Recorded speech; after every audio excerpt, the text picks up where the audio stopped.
বন্ধুরা, আজকের গল্পটি হচ্ছে হারিয়ে যাওয়া সাইকেল। একটা ছোট্ট গ্রামে থাকে রাফি। ওর সবচেয়ে প্রিয় জিনিস হলো একটা লাল রঙের সাইকেল, যেটা বাবা অনেক কষ্ট করে বাজার থেকে কিনে দিয়েছিল। প্রতিদিন সকালে রাফি সেই সাইকেল নিয়ে স্কুলে যায়, বন্ধুদের সঙ্গে খেলতে যায়, আবার কখনো নদীর পাড়ে চুপচাপ বসেও থাকে।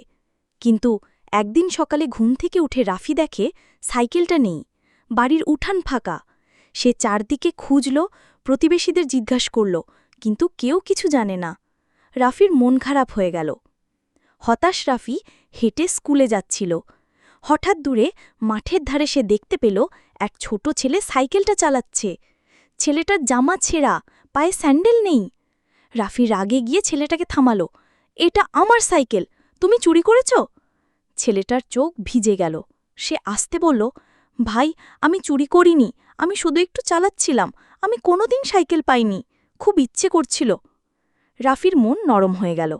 সে বুঝল ছেলেটা আসলে খুব গরিব আর সাইকেল চালানোর আনন্দ পেতে চাইছিল। রাফি তখন হাসি দিয়ে বলল,